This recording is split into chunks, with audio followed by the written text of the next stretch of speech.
DownHome Sports, covering all the sports in Ellis County. Brought to you by Pinnacle Bank, the way banking should be.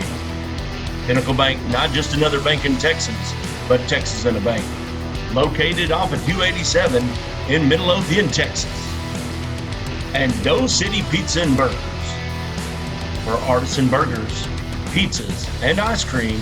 Make sure you go where it's delicious to Dough City Pizza and Burgers, located in Red Oak, right across from the high school.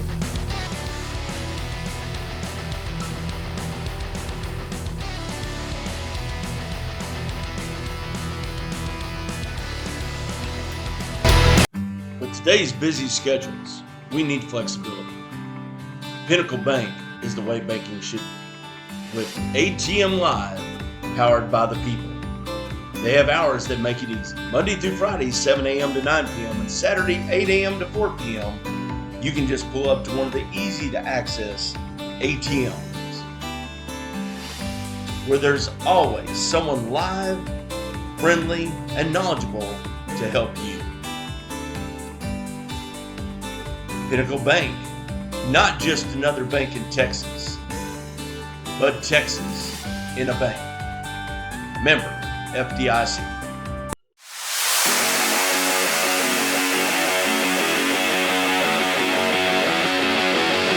We welcome in Waxahachie Shotgun Club, two of the best, two of the brightest. We got Emily Lang, we got Dominic Teixeira joining us. We appreciate y'all taking time out of your evenings. I'm going to let Taylor will run down on Emmy, and then we'll move over to Dominic. Well, and Emmy's a high school senior this year. She shoots SCTP and 4-H.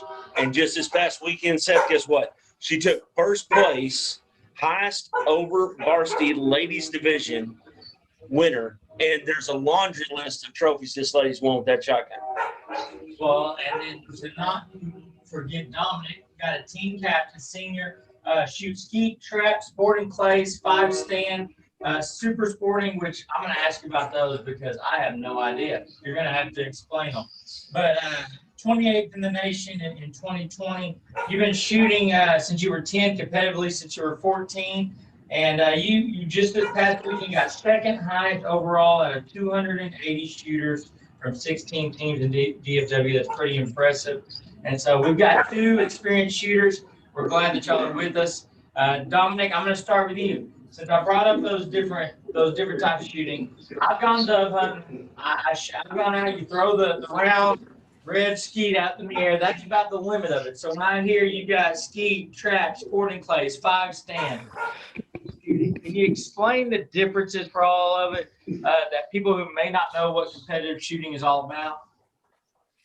Well, for skeet, they move and they go side to side mostly.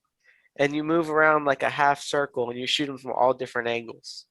Now, 25 is one round. Mm-hmm. And on trap, you move from 5 stations and they go away from you, but they switch in 4 different positions. So they can go any way, you don't really know where it's going. And for sporting clays, you go to they may have 12 to 15 stations, and the birds are different on each stations, but they throw the same each pair. And then for super sporting, it's just like regular sporting, except you have a third machine and they switch up the order. But they can fly like sideways, over your head, come from behind you, beside you, cross. Just crazy. And 5-stands like that, but with like 10 different machines. So wow, it's crazy. You ever get a rabbit thrown in there as well? Yes, they have rabbits. Okay. They hop and go crazy, and you can get a flying rabbit too. Oh wow. Yeah. Okay. Well, Emmy, I can't hit the broadside of a barn with a shotgun, but from what I've been told, you were originally shooting right-handed. Yes, and sir. switched sides, and her scores went up. Now, Yes, explain sir. to somebody how that works. I could be standing right next to the barn and pull the trigger and never even touch it. Well, we always thought I was right-handed and then right-eye dominant, and well, they always said I should have been blonde, so I got confused when I was doing the test, the dominant eye test, until one day, about a year and a half into my shooting, I'm looking through a roll of paper tube or whatever, and you put it up to something, and I closed my left eye, and it was off of the object I was looking at, and then I closed my right eye, and it was dead on. And then so from there, we tried putting a little piece of tape on my eye. If you put like just the corner of a tape on your eye, you can actually trick your brain into making your right eye dominant. Well, that hinders your ability, because I love to be able to see my full vision, and especially when you're having to cut your eyes, because your eyes will always move 100 times faster than your body could ever. And so we made the leap of faith, and I changed to left-handed, and from there right-handed I peaked out mid 70s, and now I'm shooting in the 90s and upper 90s, 100. That's pretty awesome. Now, Dominic, I would like to ask you on technique of shooting, because some people may not know that just pulling out a gun and shooting something, it doesn't just happen overnight. I know there's different techniques. I can remember going back to ag class. We had a teacher that taught us, when you're out there and you're shooting, you can either do the come behind. When you get even, you pull the trigger and keep moving. Had people say to lead them. But when you're training for stuff, how do you figure out what you like, and what are maybe some different techniques that you practice and that help when you're shooting clays? Really, when you practice, it's just all about repetition. So on different kind of targets, you'll lead it differently. So let's say you get a crosser that's real fast, you'll want to start way out in front of it and just kind of stay ahead of it. But if you get something that you can't see the machine, you just kind of have to catch up to it and just swing through it. And Pretty cool. it's just really all about repetition. There you go. Just like any other sport, right? Muscle memory. Yes. Awesome. Well, Emmy, I'm going to ask you this. For the young ladies out there that might be watching, a lot of these sports, everybody thinks they're guy dominant. And, that's not the truth with, of course, trap and skeet shooting. There's a lot of ladies that do this and do it at college and everything else. What would you tell a young lady out there that's wanting to give this a shot, why they ought to do it? Well, I'd tell them, get out there. I went from just competing with the ladies to now it's competing with the guys, and the guys are terrified when you when you come into the shoot. They're thinking, oh God, she's there.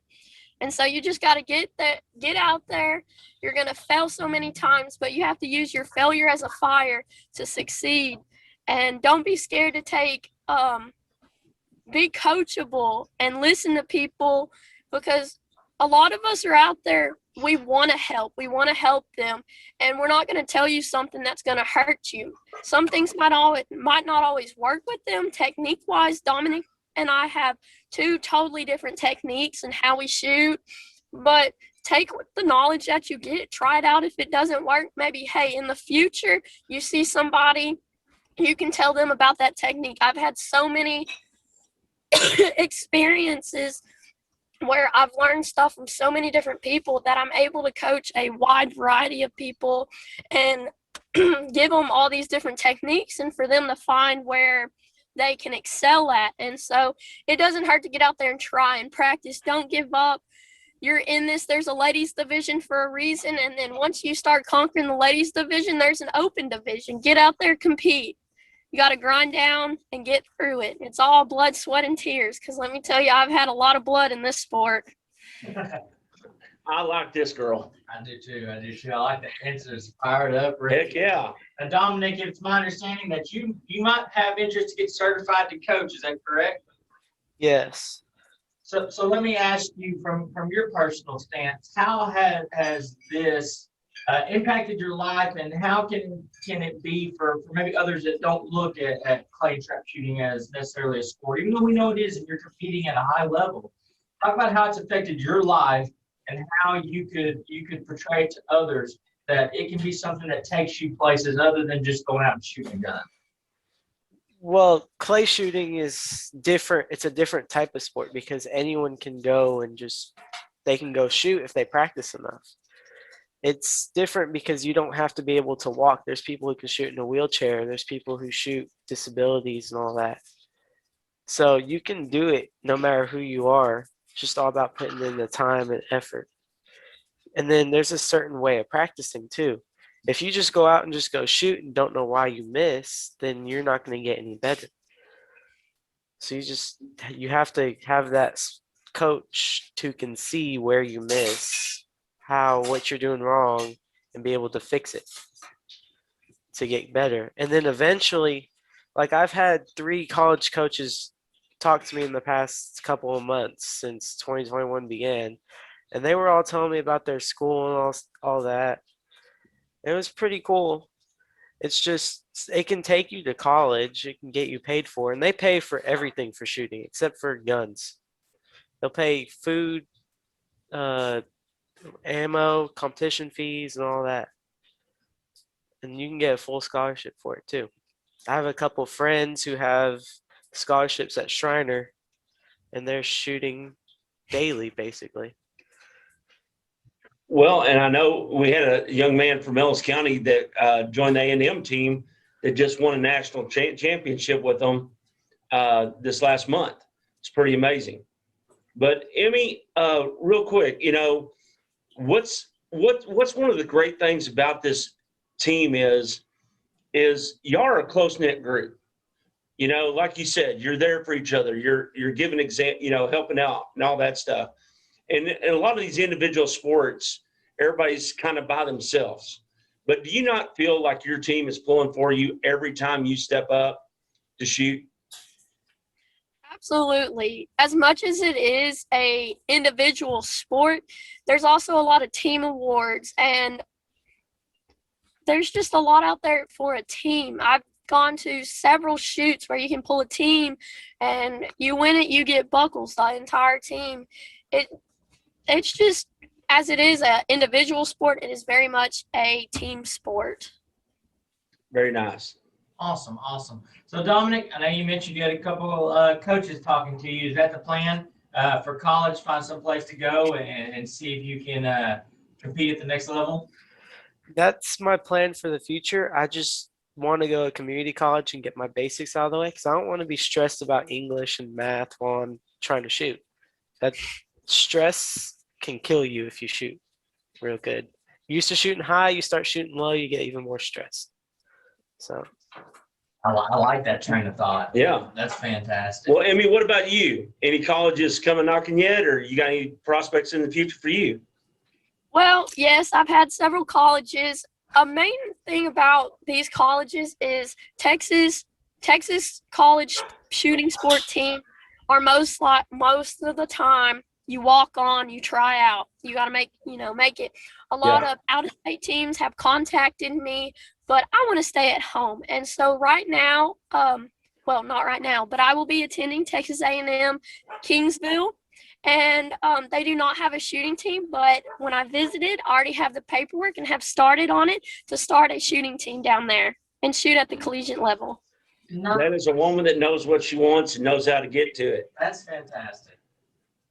Well, I'll tell you what, folks, if you haven't seen these young folks out there, make sure you try to go out to one of the events. And I know y'all do some fundraisers throughout the year to help out with the club and stuff. There's a couple of shoots that y'all normally do. We'd love to come out and check one out with y'all. And, I know y'all probably be around helping all the youngsters out for a couple of years. But who are some people in the shooting club, Dominic, right now? I know y'all are seniors and your season's pretty much coming to a close, correct? yes. And who are some of the young shooters that you would tell us to keep our eyes out for? So there's a set of brothers, Dylan Davina and Derek Davina. They shoot pretty good. And then Nice. there's maybe Madison Alexander. She shoots Okay. pretty good for her division. There's Olin Galloway. There's a lot of junior high kids on the team too. They shoot pretty good. Good. And And- there's another set of twins. They shoot pretty good too. The Owens. It sounds like if you're a twin, you need to be into shooting. Yeah, because then you could help each other out on all the stations. So Yeah.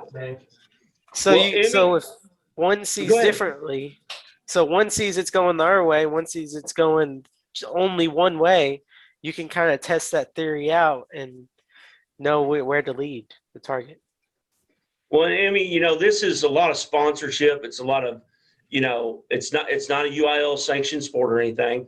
So you got a lot of parent involvement. How great are those parents that are devoting their time and helping y'all get this program going and keep it going and allowing y'all to be, the best that you can be at your sport? I mean, parent involvement is the key factor to this, to shooting. I mean, they're our main sponsors. And then they're the ones who take us places, go, and parent participation is key, whether it's SCTP or 4-H. They're the ones who plan the shoot, get it out there, tell it to their friends. They're the ones that help us go get sponsors. I mean, parent involvement is the key factor to shooting, because without them, we would not have these shooting sports, because they're our motivation. They're our sponsors, again, like I said. Just without the parents' support, we wouldn't be doing what we are doing. I would not have accomplished as much as I have accomplished without my parents being there. So that is like the number one factor, besides kid participants' drive to want to shoot. Well, man, this is pretty amazing. Well, we were going to wish y'all both the best as you continue your careers on, and thank y'all for being good mentors and good role models to the youngsters out there in the shooting community. And we can't wait to hear how far y'all are able to take your careers in clay sports. In Ellis County, there's only one place to go: Doe City Pizza and Burgers. But don't worry, they got you also covered on ice cream as well. All kinds of flavors made in-house, just specially for you. And toppings to boot, as many as you like. So count your blessings for Doe City Pizza and Burgers and those big old scoops the size of Texas. Made just the way you want. So head on down to Doe City, where the service and food are both delicious. Doe City Pizza and Burgers, located in Red Oak, Texas, right across from the high school. Come on down and try them.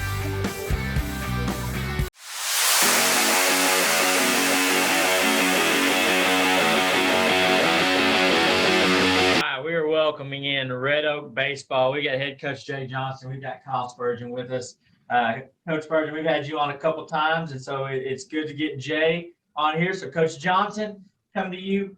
I want to ask your opinion. You were in a very, very tough district, and out of all the seasons that you've been a part of as a head coach, do you remember being in as tight of a district race? And can you explain just the feeling in the locker room that the kids had of basically, it seemed like every game was it was fighting for your life. Talk about the play and how your guys, I know you came up short, but they fought all the way through. Talk about playing through this district this year. Well, our district, the 4 winners that come out of our district are well prepared for playoff baseball, because nearly every game came down to the last pitch or last inning. I feel like the schedule kind of hurt us a little bit, having to start early, because we didn't really know our team all that well. But we started off 0-4, and our kids, fought back, and they improved nearly every game. And it went down to the last week, and we just didn't get it done. But that last week kind of killed us. Going into that last week, we had a bye. And then we had a COVID bye. So we went a whole week without even playing.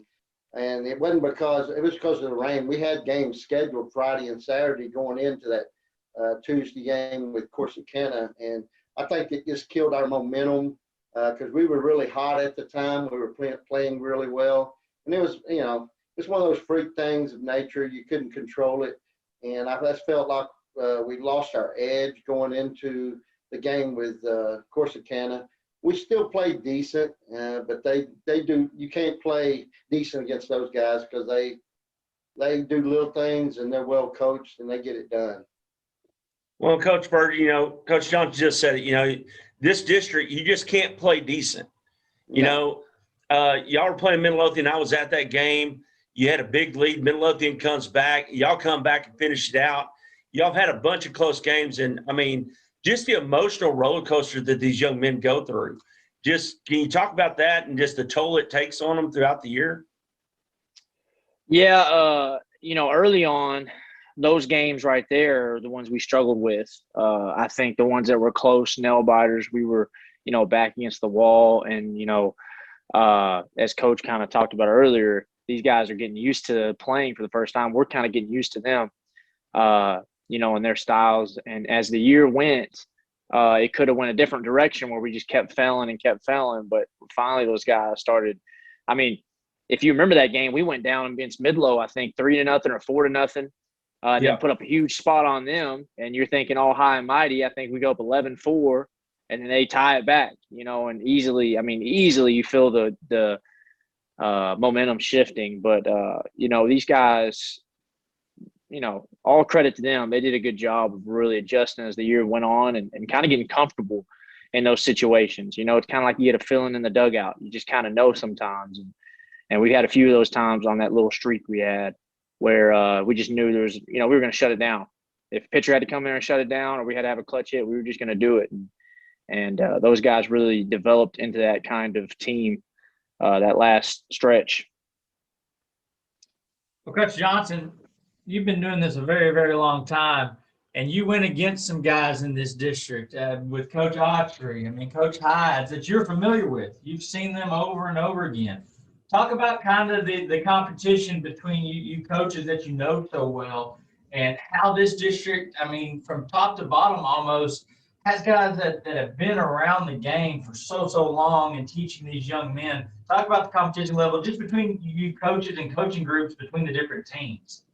Before the games, we stand around and joke and laugh. But once the game starts, it's a competition. You know what you're getting with Coach Autry, and you know what you're getting with Coach Hides, and even with Cleburne. You know what you're getting throughout the district because those guys have been around 20, 30 years, some of them. And you know what you're going to get every time out. You're going to get solid baseball. You're going to move runners over. You're going to have to learn. You have to know bunt defenses. They're going to slash. There's all kinds of things. Different. It just depends on how the game goes throughout the night. The momentum is going to swing back and forth, and usually the hot team at the end is going to win. Who makes less mistakes and makes the pitch and gets a clutch hit or scores more runs, basically. Yeah. Well, now, Coach Johnson, it's true though that you can still out-hit all the coaches in that district, right? I can. Okay. I can out-hit my players. There we go. Well, Coach Berg, talk about in my mind. Coach Berg, I've had the ability to be at some of these games this year, and being there while some of these guys to me are legends in the game. And, I can see you and Rogers over there just listening in. How great is it to hear, some of these battle stories and things like that as a younger coach, and get some of the history of all these rivalry games? Yeah. I talk to Jay a lot about that. I'll ask him little questions here and there, how they first met, what was the matchups like, things like that. When you're younger, not that I'm just older now, but when you're younger, you kind of take those things for granted. You don't really appreciate it enough. At least I didn't when I was younger, coming up as a player, but as a coach, I think it's really important. As he just alluded to, the more you know about these guys and yeah, I'd say legends. You adapt to their style, their coaching style, and then you also can learn yourself about things that you need to do or maybe directions you want to go as a coach. But yeah, it seemed like every week. I think we only have, one coach that hadn't been doing it for, 15 odd years at least in our district. So every week, you're seeing a different kind of coaching style and seeing stuff you like, and in some instances, maybe stuff you wouldn't do, but it's definitely been, it's been a real good experience for my growth personally to see all those guys, but also coach, alongside Jay. and be able to pick his brain, because that's been, instrumental for my personal development. Coach Johnson, let's talk about that senior class this year. They've gone through a lot. They missed a season. They missed some maturity and learned how to be leaders. And it just seemed like the guys I knew that were seniors on your team really stepped up this year as far as that leadership factor and, continue to get the program bought in. Yeah, Jalen Bennett, he was our long senior starter, center fielder. He's been playing for me since he was a sophomore. He really improved and grew. He matured greatly this year. And he kind of took over the role of taking the guys and speaking to them and getting them in the right spot and getting the right frame of mind. The other three, Chris Garza, Manny Salazar, and Eli Mendoza, they all had a role on the team, and they knew their role, and they bought in, and that's why it was such a joy coaching these four young men, because, again, they put the team on their backs and bought into what we were doing, and even our juniors, they, again, losing the season to COVID, we would have been so far ahead if we'd have got that full season in last year. These juniors would have been so far ahead, and they're going to make some noise. Whoever takes over, they're going to make some noise next year, and they're going to win some ball games, and they're going to be in the playoffs next year. Well, Coach Johnson, I want to ask. We were prodding around on Facebook after y'all's game to Corsicana, and there was a lot of people throwing around the R word, and I don't want to put you on the spot. But I do want to know, as a guy who's been around the game for a long time, when you look back on your coaching career, what is it most that you're going to remember about being a head coach, getting to Red Oak? What is it that you're going to remember of teaching these young men that's going to last past when your career is done? Well, each day is an adventure coaching teenagers.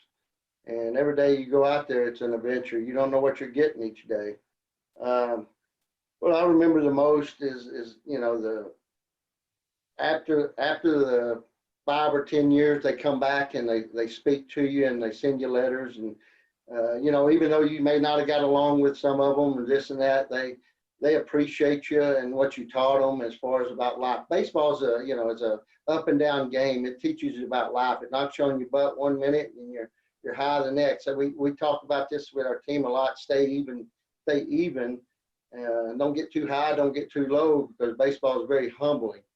And I believe just the kids coming back and raising kids, and I've seen them in Walmart all around town. I've lived in Red Oak for 20 some odd years, so I see them around, and I think back to the confrontations I may have had with them on the field, this and that. But I mean, when I see them, they hug and remember things that I don't even remember. They help me to remember things that I don't even remember.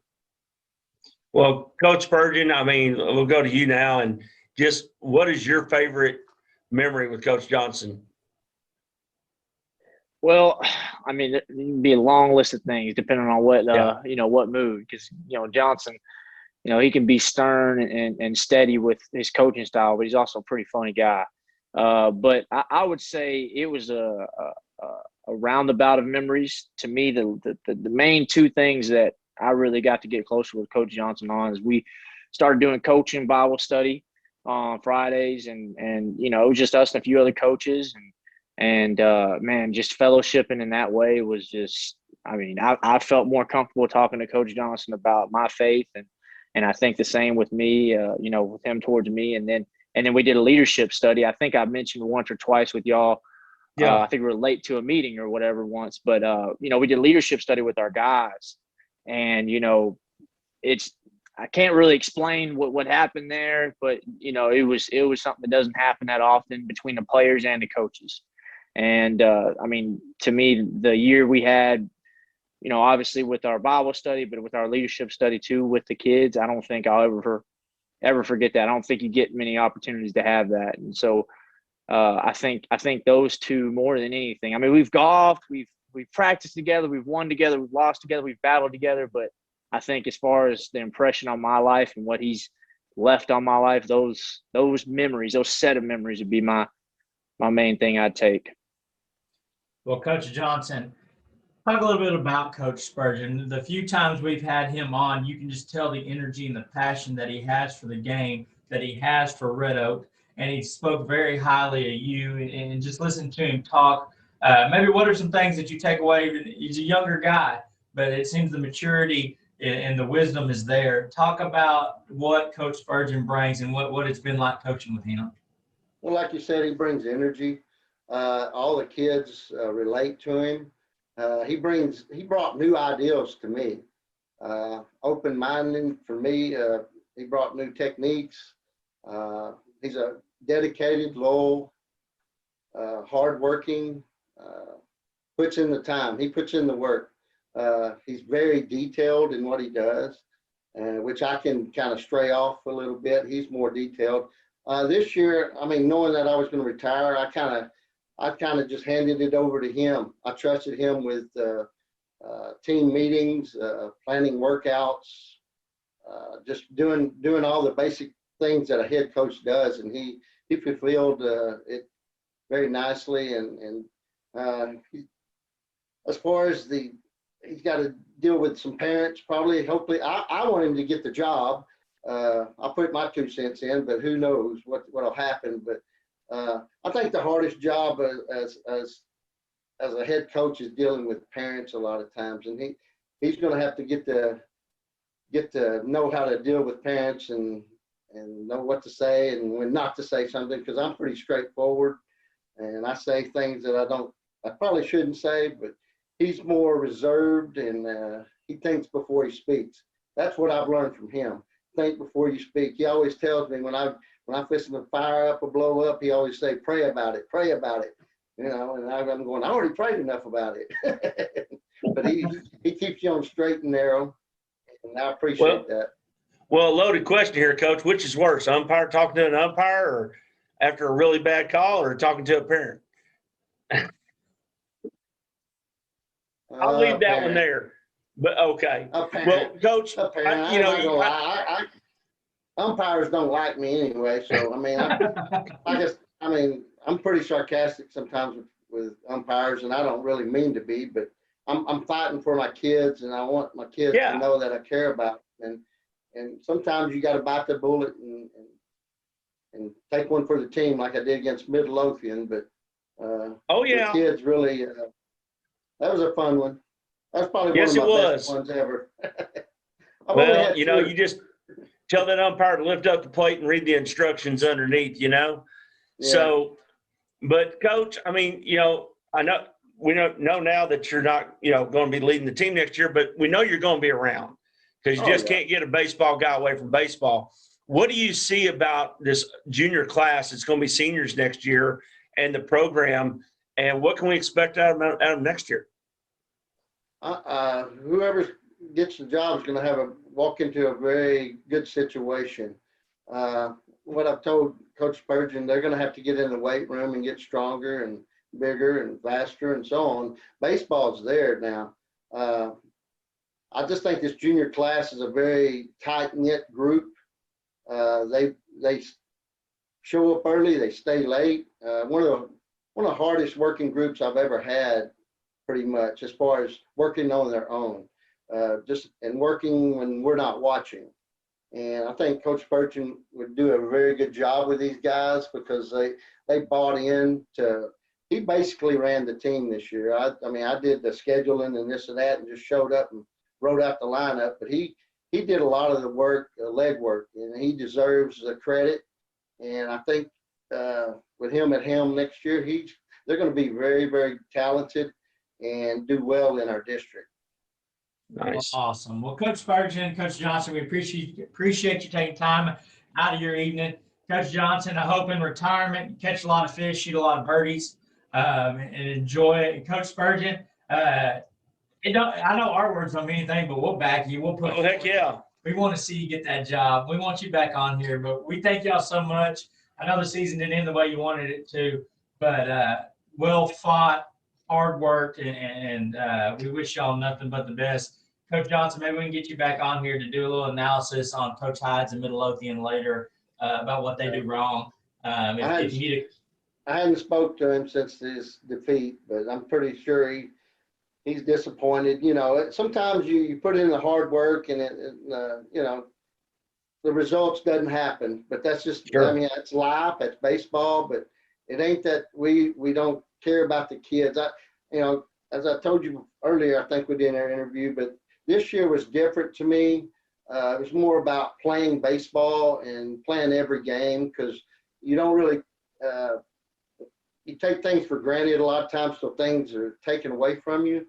And I hope the kids realize that. They had their season taken away last year, and this year they made a big improvement, and next year they're going to make an even bigger improvement. And just don't take things for granted, and get out there and play till somebody tells you can't play no more. Well, I can tell you personally I think I made 5 y'all's games this year, and y'all played every pitch. There wasn't one time y'all took off, and that's impressive. That goes a long way to say what you did for the program and what you were able to accomplish, and the fortitude and the grittiness that you've given these young men to go through life with. And we really appreciate you in Ellis County. And you are a legend. Coach, we salute you, and wish you nothing but the best. And keep teaching that grandbaby to drive. I like that. Oh yeah, he's a good one. He's gonna. Hopefully, I get to teach him how to hit one of these days. Heck yeah, as long as it's not a golf club, right? No, it's gonna be baseball. Well, thank y'all so much. Enjoy the rest of your evening, and we'll catch y'all on down the road. All right, thank you. Thank you. Thank y'all. Elite Foot and Body, therapeutic massage and assisted stretching. We push our bodies to the limit, trying to gain that extra edge to be ready to take the field when that whistle blows. So take care of the most important equipment, your body, with massage, compression therapy, assisted stretching. So when you're ready to play at an elite level. Elite Foot and Body, therapeutic massage and assisted stretching in Midlothian, Texas, off of 663. Call 214-817-8545 for your appointment today.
Ovilla Christian Baseball. We've got Coach Hayes. Hold on. Whoa. My bad. You said that wrong.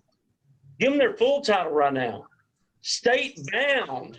My bad. We've got the regional champs and state-bound Ovilla Christian baseball team joining us. We've got Coach Hayes. We've got Jack Shackelford, John Hatcher, Wesley Bryant, Caleb Berkey, not Majerky, Berkey, and Luke more on there. I had to go down the list. There's so many. But we appreciate you guys taking time out of your evening to join us. I know Lucas is trying to get in some more work, so we'll get this through so y'all can get back to doing what you're doing. Coach Hayes, come over to you. As a whole, before we start touching on each one of these gentlemen, because each one in their own right is a standout, is a stud. But as the team as a whole, you're state bound. Talk about how y'all are feeling, how you're feeling as a coach, and what your expectations are going into this state tournament. Well, I mean, we expect to win it. I mean, that was the goal at the beginning of the season, to win state. So, I mean, that's what these guys have been shooting for. So that's what we're after. We're going to win it. We're not happy to be there. We, these guys have committed to it. Good guys, and I'm excited. I'm excited for them. I really am. Well, and John, talk about just how tight this team is. I mean, just talking to y'all a little bit before we got on air, there's a camaraderie there that you don't always see with teams. Can you just talk about the tightness of the team and how y'all got each other's backs? Well, we have a really small school, so we're all like brothers at the school.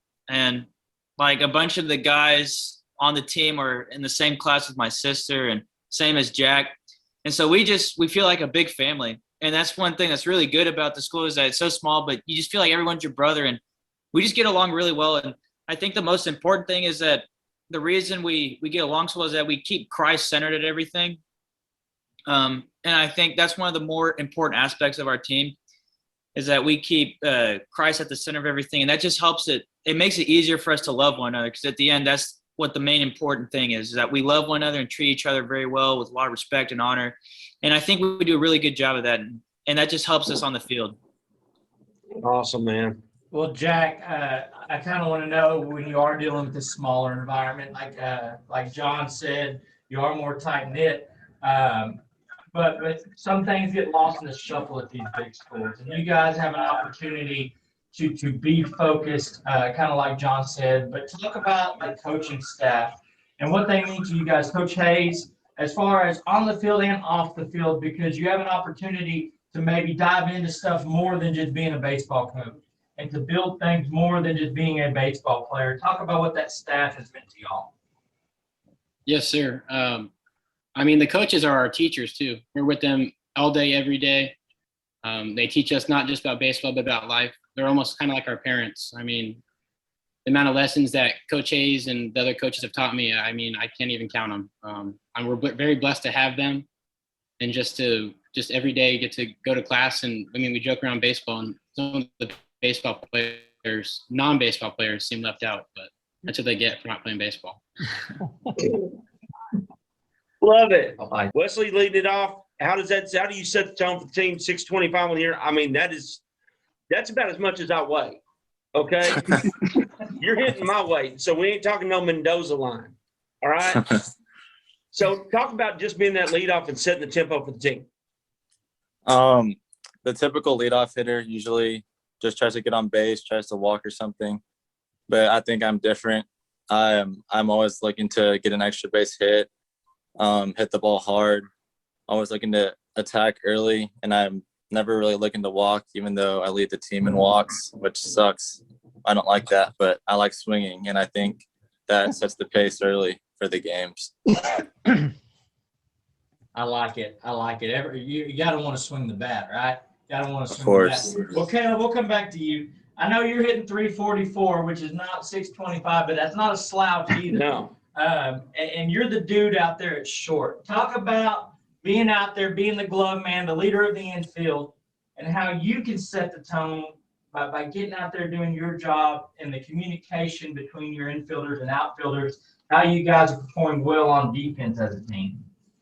Yeah, for sure. So something I talked with Coach Hayes a lot about is just being a communication general out on the field, and it's something I'm working on because I don't have a ton of experience yet, just as a sophomore. But I think whenever there's like a big play, like a pop-up, it's my job to command where the ball is going to go and see if I can get to it or who's going to get it. And then a lot of balls are hit out the shortstop, so I just always got to be on my toes and ready, and that's what I'm preparing for this weekend. Well, Lucas, as the team's quote-unquote number one, 5-1 on the year, 1.78 ERA, 55 Ks and 35 innings pitched, and 2 no-hitters on the season. And yet you're still out after you get off here. You're going into DBAT to get work in. Talk about how you felt your season's gone. Stats can tell you one thing. We look at it and say, my goodness, that's fantastic. Talk about your progression, though, where you feel that you're at, and the hunger to continue to do better, not only for yourself but for your teammates. I mean, a lot of this season I do like to thank all my teammates for. I mean, they give me the opportunity and they back me up. But I mean, as far as the season goes, like Coach Hayes said, I mean, we're not happy to be where we're at right now. We want to get out further. The ring's all that matters at this point. And I talked about it earlier with the team was it's a 1-game season. We got to beat Weatherford, and the next game's what matters after that. So win this one and then progress. But like I said, the team has been a real help. John and Jack have been great seniors, and they've helped me out a ton. I look up to both of them. They're great leaders and great captains that everybody should look up to, and they have a bright future ahead of them.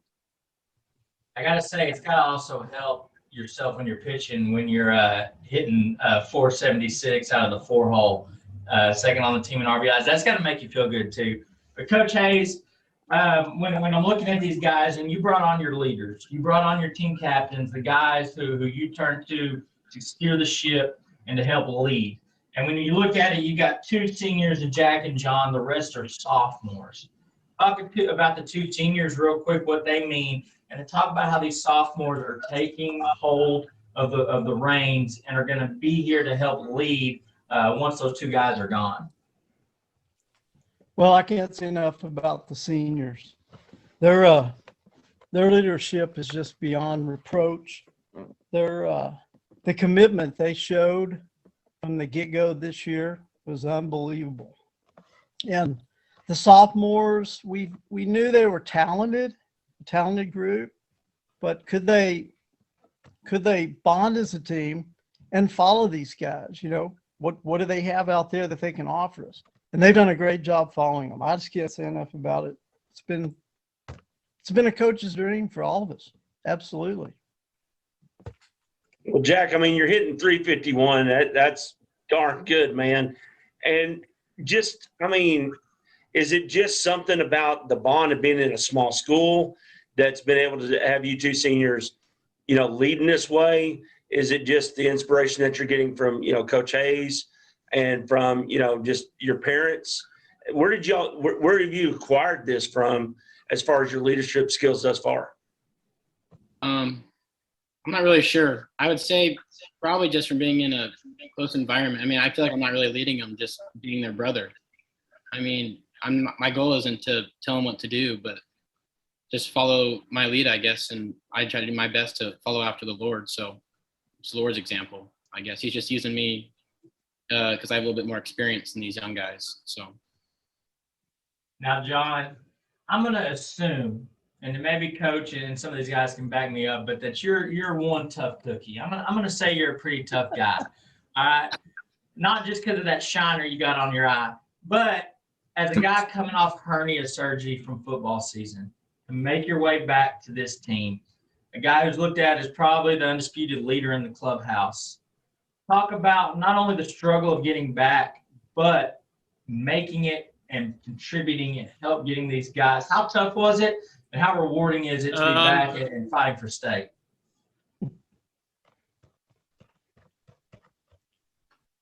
You know, when I got the hernia in football season, I was really down because I had worked so hard over the quarantine period to get my swing where I wanted it to be. And I put in so much time with my dad and with myself out in the cage. And when I got hurt, I was so down on myself. I was so sad because I wanted to play football, but I also was looking forward to baseball. And so then I really had to give it up to God, and I had to trust him. I had to trust the process that he was taking me through. And after I got my surgery, I put my head down. And I was like, I got to get into the cage. I got to constantly be hitting. I got to be throwing the ball.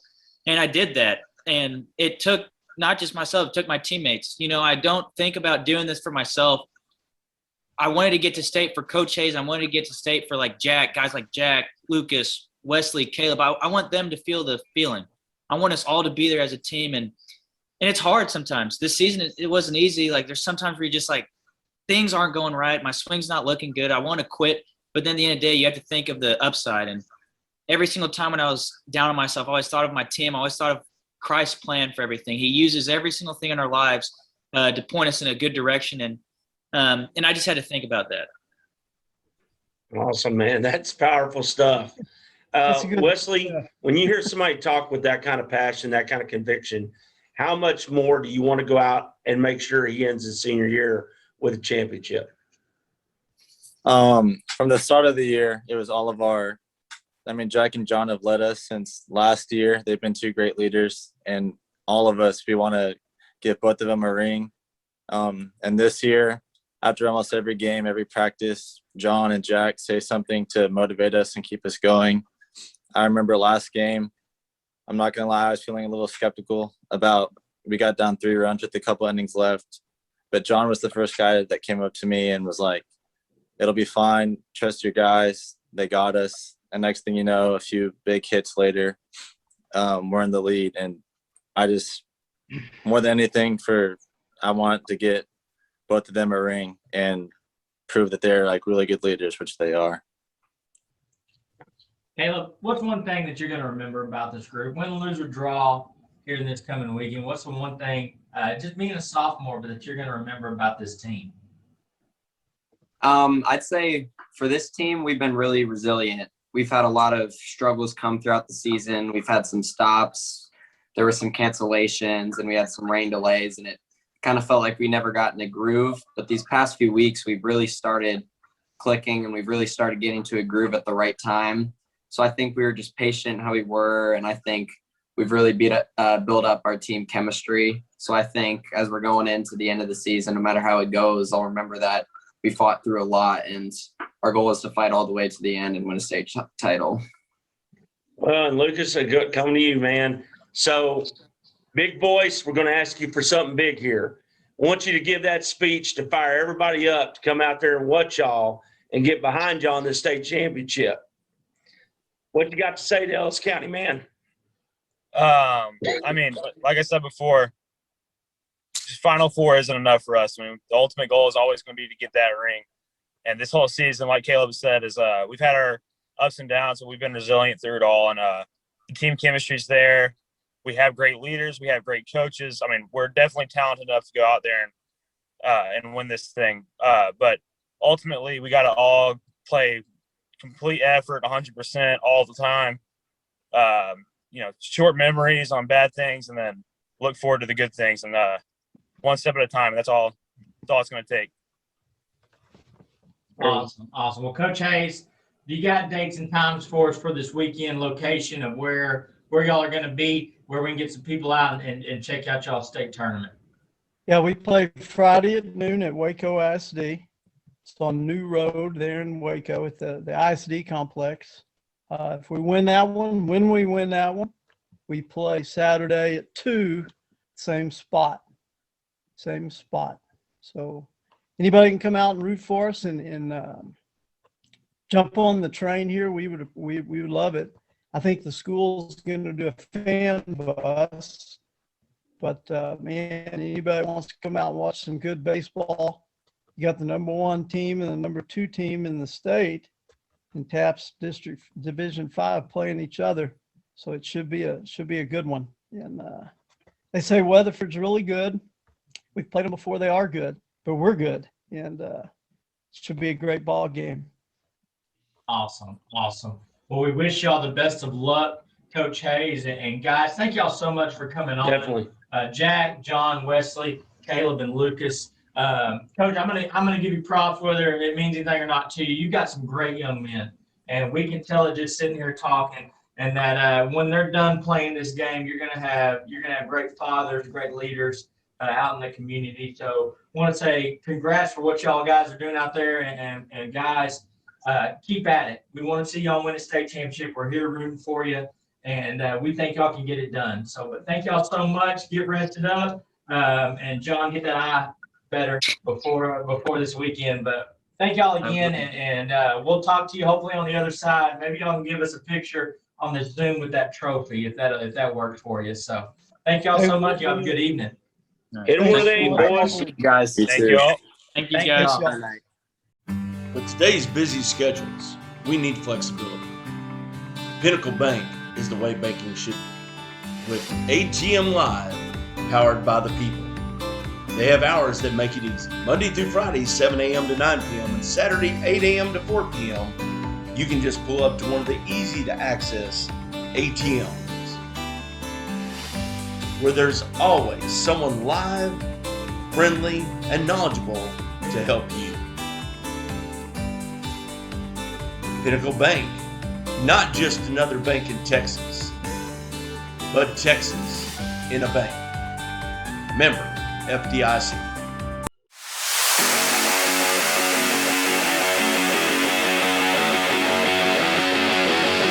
Welcome in. Life Waxahachie Track. We've got Coach Linscomb, we've got Coach Hauser, we've got Brianna Lacey, and we've got Darius Fuller with us, both state qualifiers. We appreciate y'all taking time out of your evening to join us.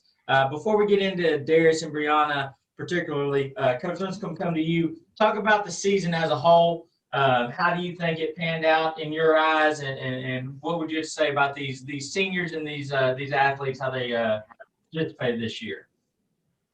Yeah, I mean, I think we knew going in that the season was going to be probably one like we've never experienced before, with all the COVID protocols and getting back into it after missing a full year. And so, you know, we got nothing but good things and positive things to say about the kids. I mean, they took everything in stride. They probably took a lot of things better than us coaches took them.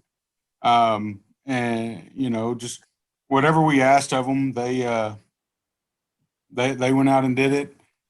You know, with some strange circumstances. You know, wearing a mask at practice, and you know that's not an easy thing to do.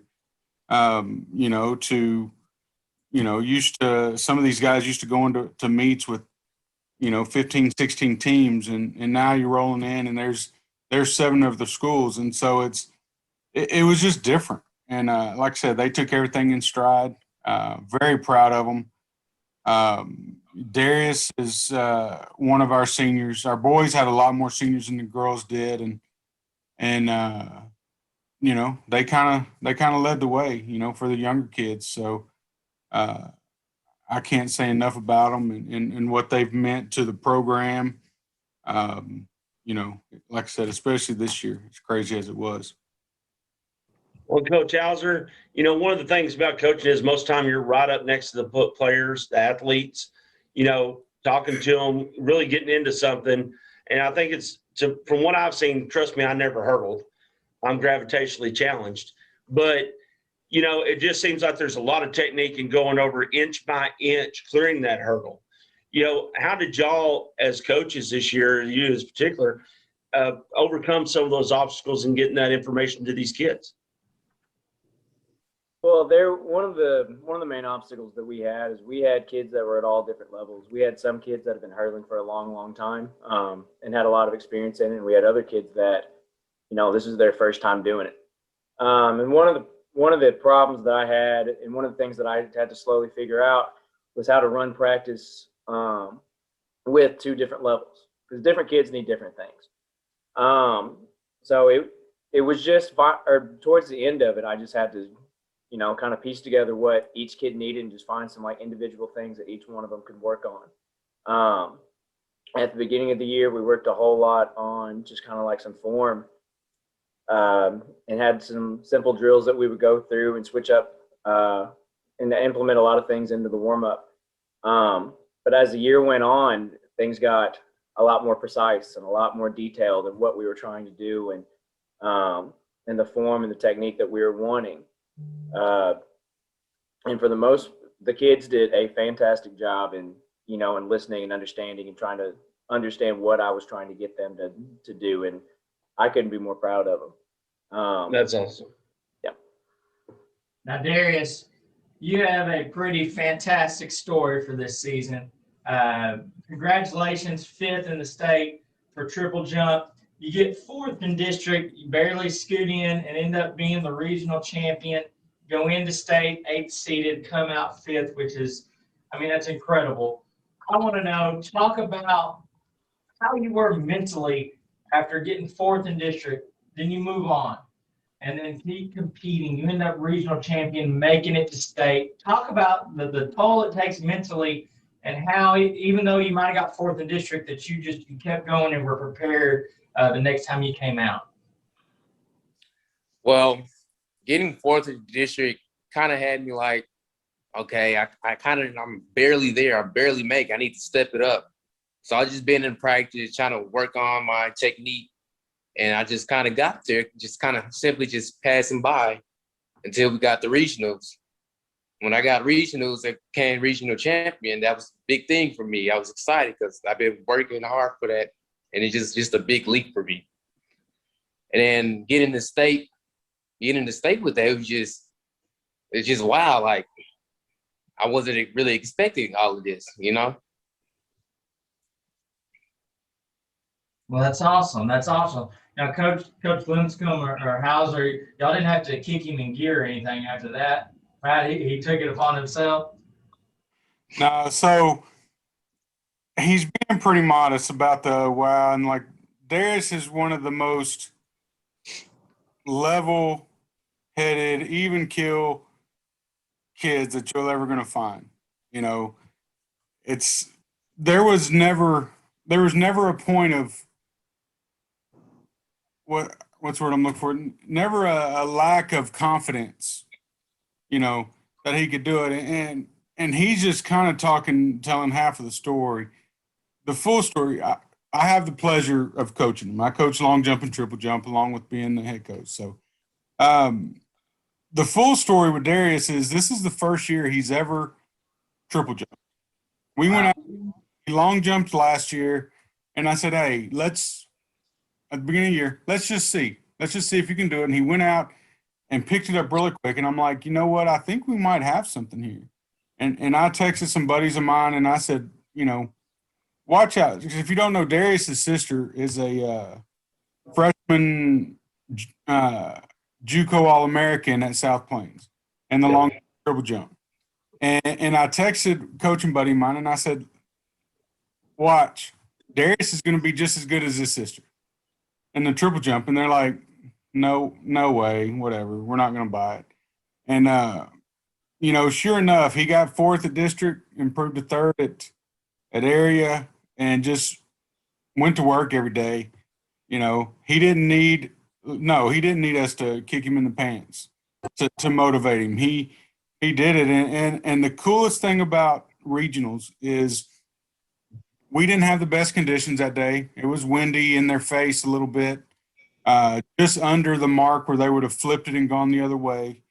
And it messed with a lot of kids. And Darius had probably his most consistent, obviously had his best day ever, but his most consistent day on that day. From his first jump, he was never in any doubt of not being in the finals. He went in seated 10th, and we get to the finals. He hits his first jump, and I'm like, okay, first time we hit 42 feet. At that point, it was a win. It was a great day. We're 4th or 5th. Expectations had already been met. Second jump, he was a little behind, and I said, just clean it up. We're going to be good. And he hit the 3rd one, and I tell everybody, I said, I knew it was a big jump. I knew it was a big jump. I didn't know how big it was. And I go over and I see the tape, and they're pulling it out, and I knew what the distance was. And I just looked at him and I said, listen, just listen. And they announced the 43.11 and a half, and he went crazy and I went crazy. And you know, it was a cool thing. And then we had to wait 4 more jumps to, you know, make sure nobody else passed him. Yeah.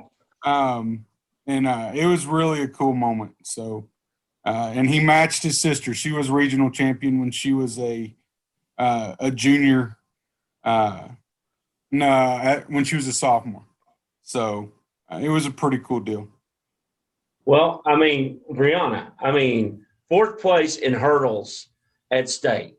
I mean, when this season started, you know, did you think this was a possibility? And I mean, 4th in the state of Texas in your division, that is a huge deal and a huge accomplishment, just like Darius's. Anything in the top 10 at that meet.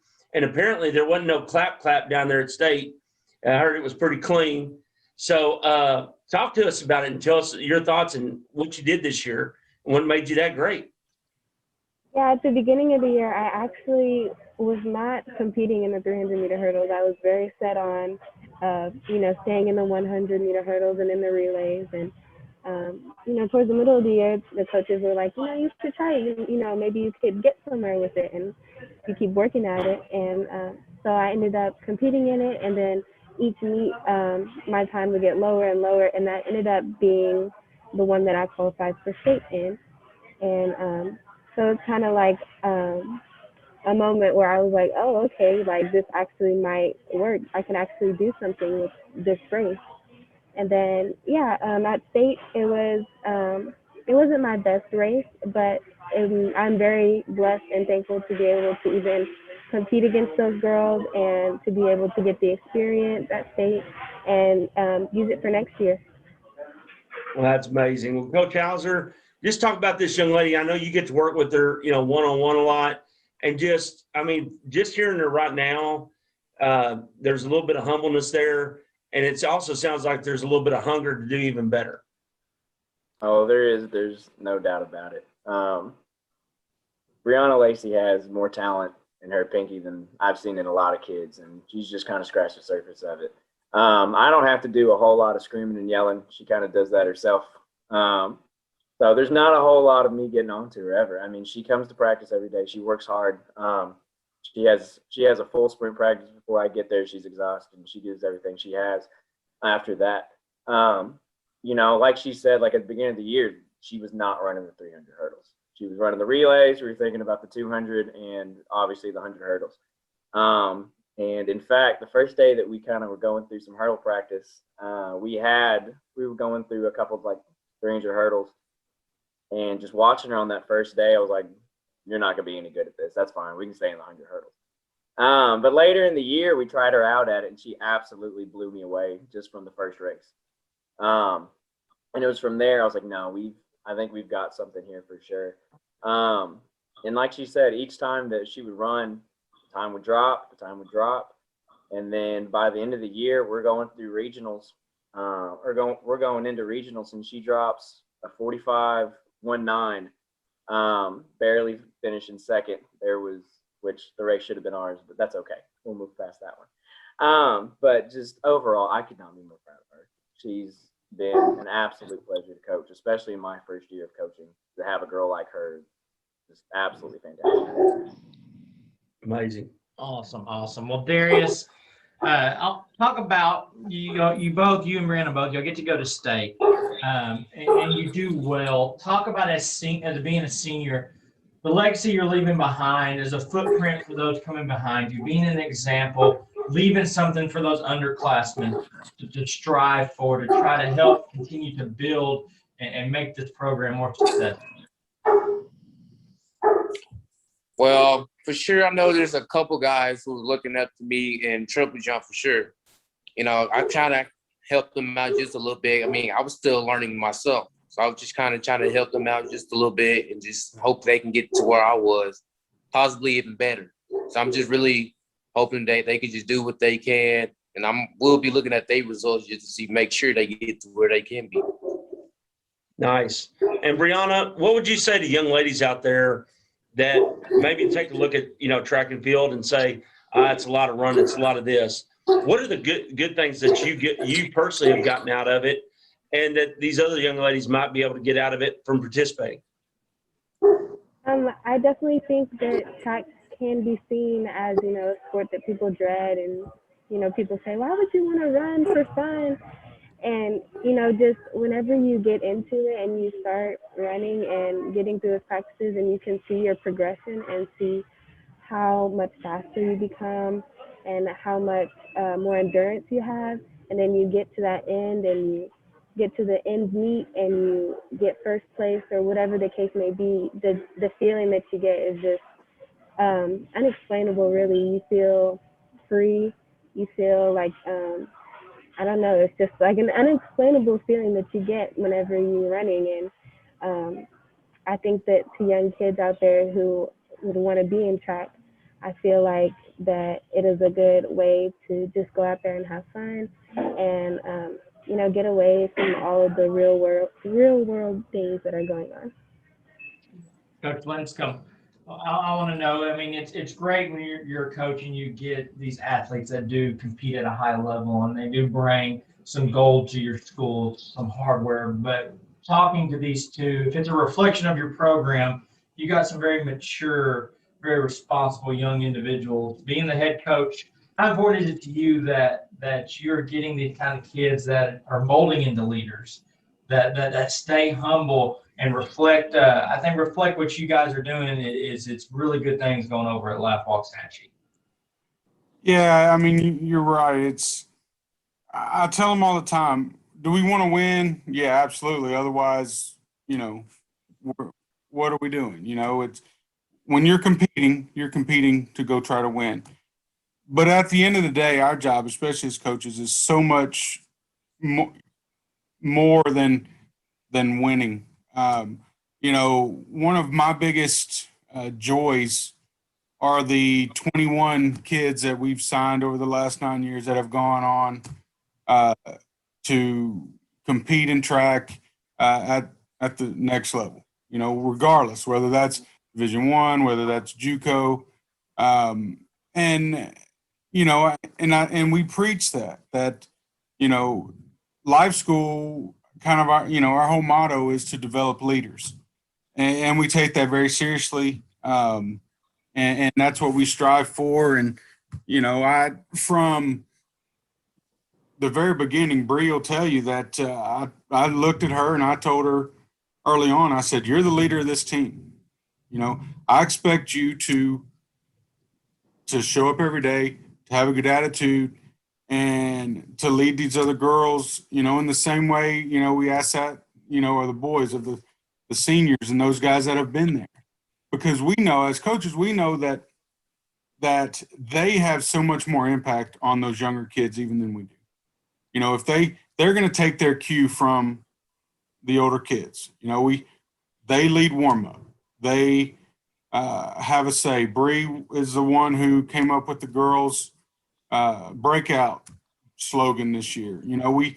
We try to give them a lot of opportunity to lead, to mold that leadership, and to mold those to mold these kids into young men and young women.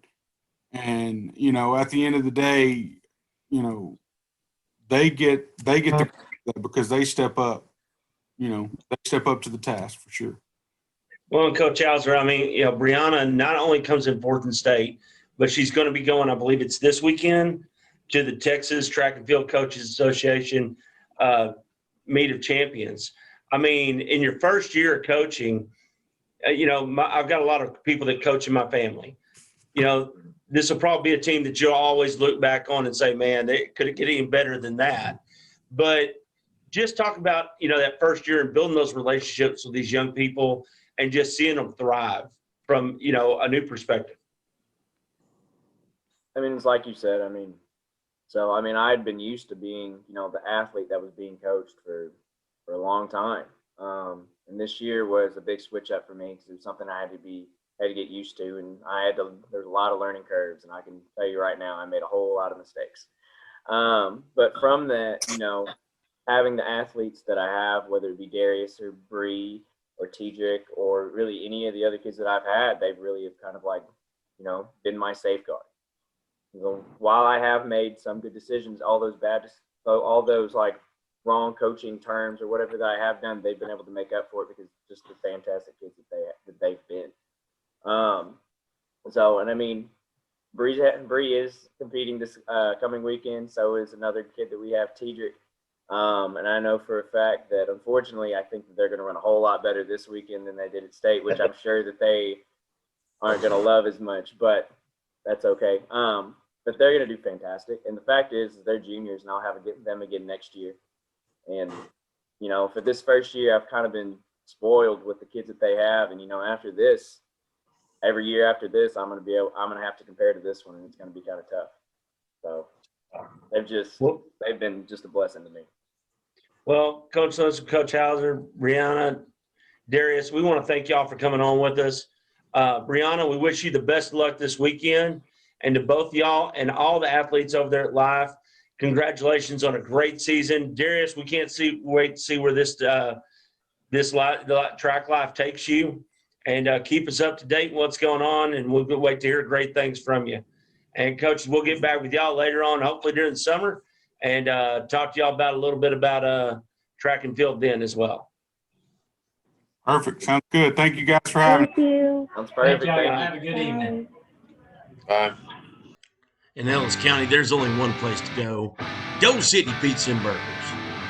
But don't worry, they got you also covered on ice cream as well. All kinds of flavors made in-house, just specially for you. And toppings to boot, as many as you like. So count your blessings for Doe City Pizza and Burgers and those big old scoops the size of Texas. Made just the way you want. So head on down to Doe City where the service and food are both delicious. Doe City Pizza and Burgers located in Red Oak, Texas, right across from the high school. Come on down and try them.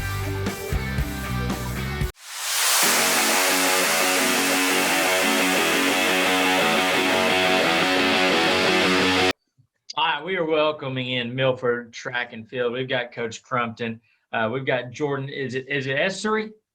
Yes, it's Essery. Essery, good. I'm glad I didn't botch that too bad. So we appreciate you guys taking time out of your evening to join us. Coach Crumpton, before we get down to Jordan and talk about his accolades on the season, talk about Milford Track as a whole, how you think it went. I know it was probably good to be back out after last year. And so, but how do you think overall track went for the Milford Bulldogs? I think it went pretty good. Like you said, we missed a year, and I think that in a lot of ways you could tell, and it took a while to get back in the groove. I really saw a big difference in the junior high. You know, I mean, there was a lot of newness, I guess you could say, in the junior high, but I mean, they brought it together and competed, and that's been one of the things we've always tried to do is just go out and compete, and you know, and not afraid to step up and go to battle, you know, with whoever we're out there with. So I mean, I used to take them over to the Venus track meet, you know, and pull up and see Alvarado and all them over there. I'd be like, oh no, but you learn that you can compete on that level if you just give it your all. And I think by the time we got to the end of the season, that's where we were at. Well, and Jordan, I mean, you make state sophomore year. You're down there throwing in that big. I mean, that place is massive. You know, you got this huge arena just to warm up in. Just talk about the emotions that were going through you that day. It was, well, in the morning, I was pretty nervous to go compete against the best in the state in 1A.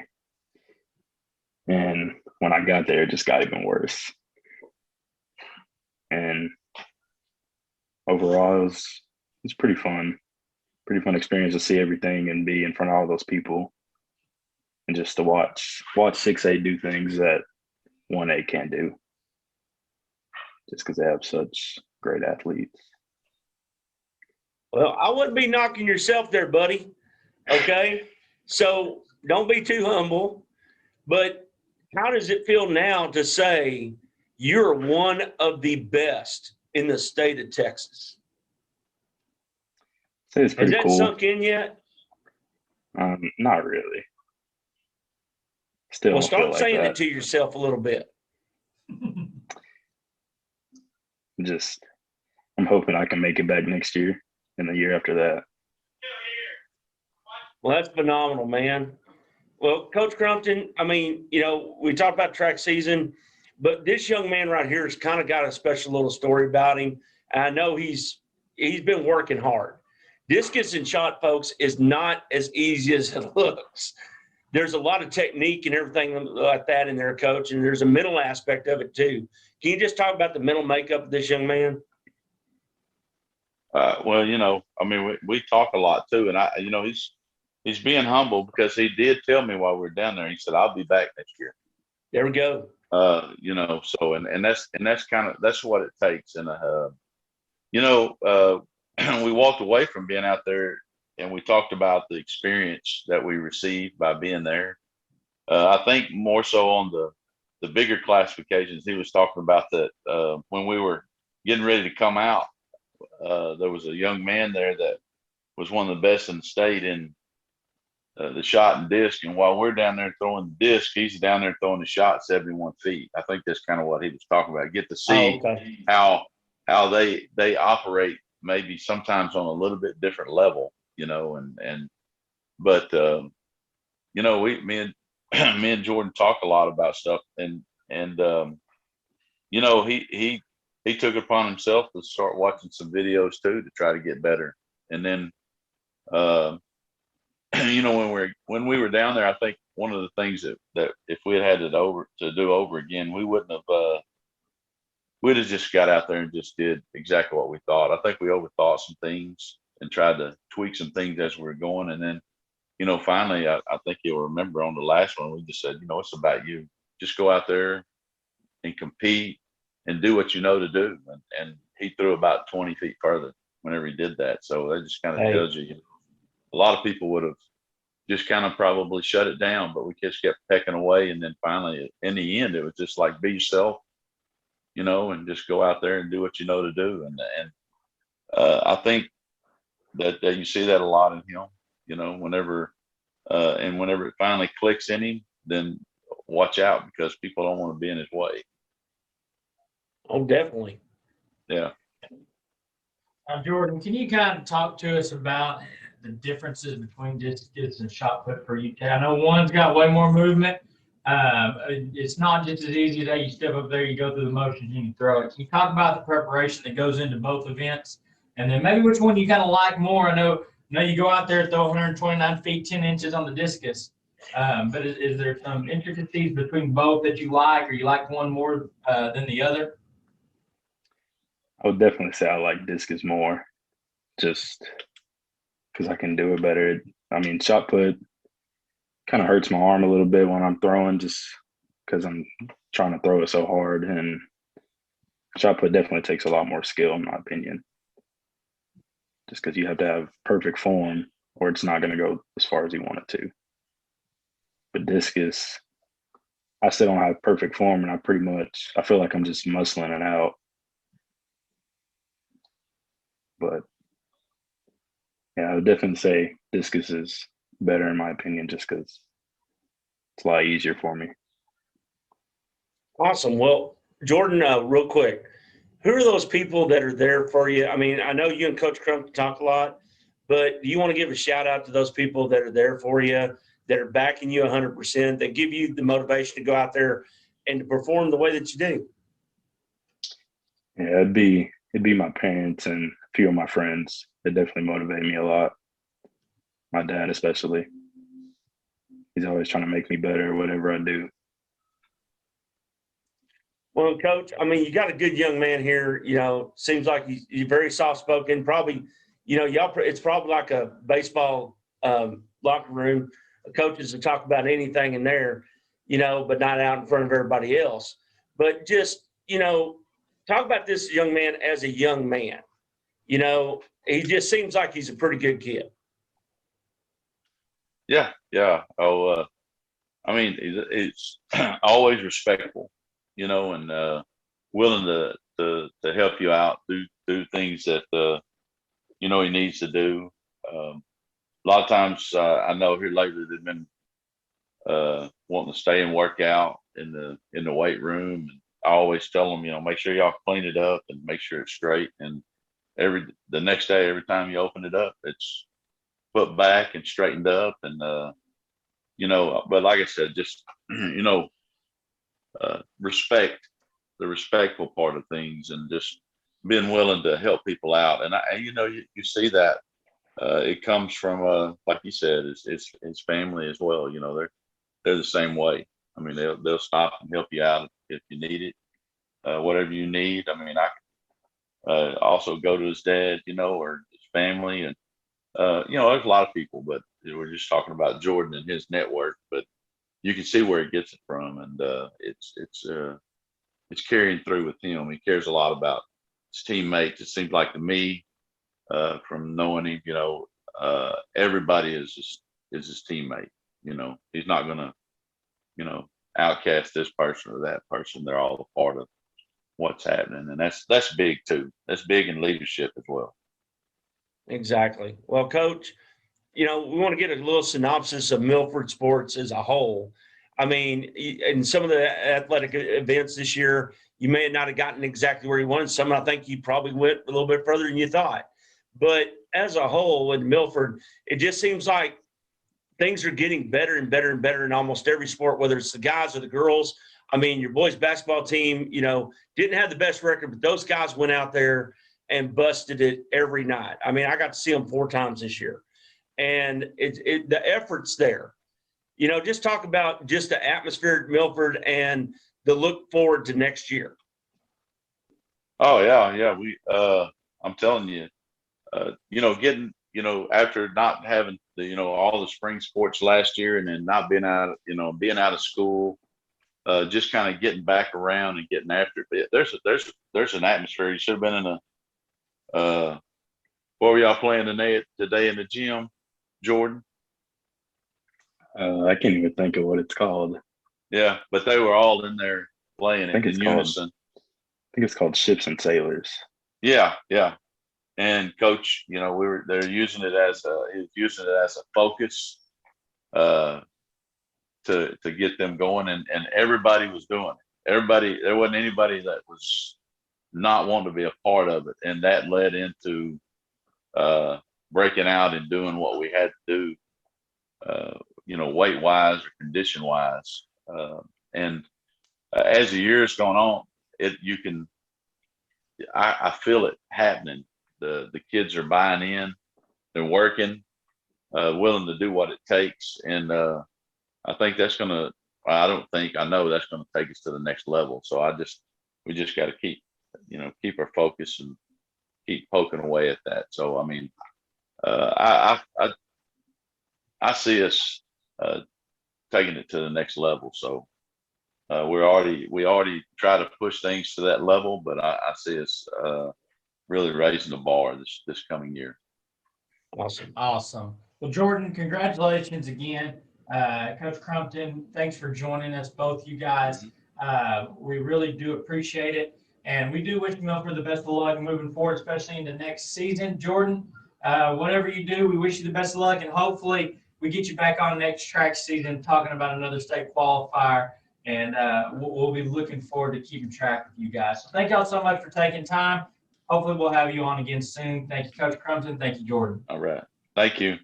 With today's busy schedules, we need flexibility. Pinnacle Bank is the way banking should be. With ATM Live, powered by the people. They have hours that make it easy. Monday through Friday, 7 a.m. to 9 p.m. and Saturday, 8 a.m. to 4 p.m. You can just pull up to one of the easy-to-access ATMs, where there's always someone live, friendly, and knowledgeable to help you. Pinnacle Bank, not just another bank in Texas, but Texas in a bank. Member FDIC.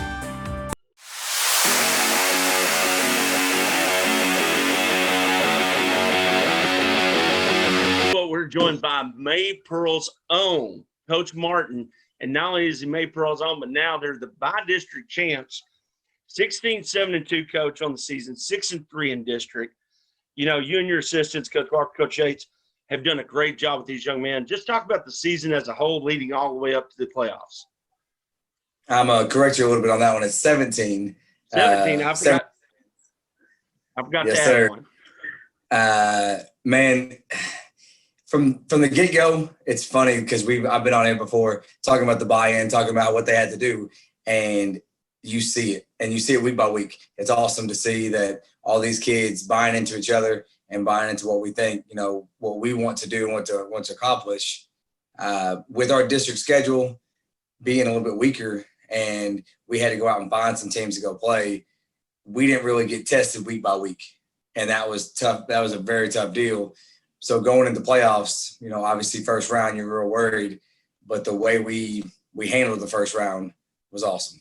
We came out fighting and being able to take care of business this past weekend at Arlington Heights was awesome for the boys. But I'm gonna go back with the buy-in with the coaches, with me, Coach Yates, and Coach Walker. We talk all the time, talk baseball all the time, and how do you get anywhere from 15 to 18-year-olds to buy into your system? And the first and foremost, you got to love your kids and love them through and through. So they know at the end of the day that you're going to rip them, you're going to wear them out, but they know that you love them. Then you do that, they'll fight for you. Well, did that season not start? I mean, y'all had that great video at the first year, Respect 90, that kind of your motto this year. Is that not the trend of your team, is to respect that 90 feet no matter where you're trying to advance, keep pushing yourself? Yes, sir. The respect 90 aspect of it, it's not just the 90 feet, it's every aspect of the game. And so we've been down. There's been a few games that we've come back and won, come back and tied, that we've been down, and you just respect everything that's going on throughout the 7 innings that you play. Doesn't matter if you have a bad inning, bad AB, sprinting on and off the field, hustling everything out. That's the whole aspect of the respect 90. And as long as I'm around, I mean, wherever I coach, respect 90 is going to be part of my mantra. Because once you buy into that aspect of it, you know, there's a coach that told me quite a few years I look up to. The game knows. The game knows if you're working hard. The game knows if you put the extra in. And so if you put the extra in on your own or hustling out ground balls or whatever, some things are going to bounce your way. The ball's going to bounce your way to where you get it on, strikes start coming your way, all that kind of stuff. Well, you know, you go into game one, you get a 6-0 win. You got the senior, Jake Frazier, up there on the bump, and he goes a complete game one hitter. I mean, that is a good way to start the playoffs. Yes, sir. Michael Todd throws game one. He throws an absolute gem. I think he gave up 4 or 5 hits in game. Well, it's whenever you're calling pitches, guys, because I can, you know, a tin can, you know, a little small can up there, and I'll go hit it. A bottle, I can put it up there. His 4 pitches go each with any of them. And whenever those kind of got on the mound and it groove a little bit, it's fun. Michael did that on Thursday. Awesome to start the weekend, and then Jason coming out and throwing the gem he did just to match it. And we joke about it with those two, is one guy throws well, who's better? And it's just a friendly competition. It's like, hey man, you threw well, but I'm throwing better tomorrow night. I didn't even go back to I didn't even know. It was a groove and scored for 3 innings. We were trying to get it going.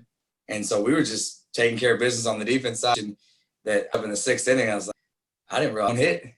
And so I didn't really talk about it. I was like, I'm trying to think where that hit came. Yeah. And, you know, it was a ball deep in the hole. Shortstop dove out, you know, didn't make the play on. So he legged out a hit. And that was the only thing. So those 2 back-to-back doing that on the mound gives guys at the plate confidence. It frees them up. It's to where just go play.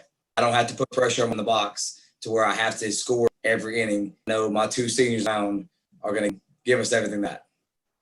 You know, you talk seniors and you just talk to the other seniors there, you know, Aaron Jett, Clay, Davey, those guys. And I know there's a couple more I'm missing here. But, you know, when you got senior leadership like around the field, they're back there pumping up. Does that not just get them motivated even that much more? I've seen y'all play, and I've seen these guys talking to them throughout the game. Oh, it does. And the thing is, if you're not in that cheering on your teammates, the game's bigger than just you as an individual. With seniors and juniors, it's amazing to see where the pitcher confidence, because early in the year, Utah, whenever we had some of our guys on, how defense was a big thing for us. Well, our pitchers' confidence early, now they know, hey, I don't have to strike out as 12 guys, whatever, an outing. Pick contact, the guy's going to make plays. But it's fun to see, because I didn't get what I wish I did. Paradise goes out and Aaron Jett hits it really hard at second baseman. Made double play. Well, the next half, they get a guy on first base, and Cole Ray, he dives in, makes the pops up. I mean, it's just web gym type double play. Yeah. They did. We're gonna repeat and do it back. So once we did that, it was the dugout, get even more momentum, and then score runs. And not just running reckless or anything, Coach. I love your style of ball because you're aggressive at third base. I love that. Does that just not get you more pumped up? I mean, I was there for one game and you're calling side squeeze on a bunt, and the bat actually runner in the back, or even touched the ground. I mean, you just see the type of ball that y'all are playing offensively and defensively, right? Yeah. You got to know your team to where are you guys that are bombers, you doubles guys to where you have guys just station to station. You got guys who are going to hit RBIs, or you a very smart, aggressive. You don't have to hit home run, but you just put it there. And to put pressure on another, that's what you have to do. You start putting pressure, you just start rolling. And I tell my guys early in the we are going to aggressive. I don't care if you're out. I don't care if you try to steal 3 bags, 4 bags, and you get 3 times. Be aggressive and see what you can. Because when it comes time, hey, can I bag? Can I go first or third? Whatever it is. Whenever I start calling, yes, I'm aggressive. I love that play because I want that momentum. To me, baseball is a slower game, but it's all about momentum. I want to keep the momentum out.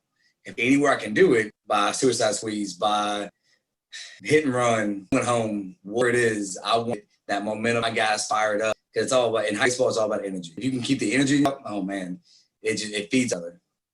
Well, one that I've noticed in the games I've been able to make there was that guy seems like just fired up all the time to me. Now, is it not fun having made like that behind the plate, energize that info? No, he's there.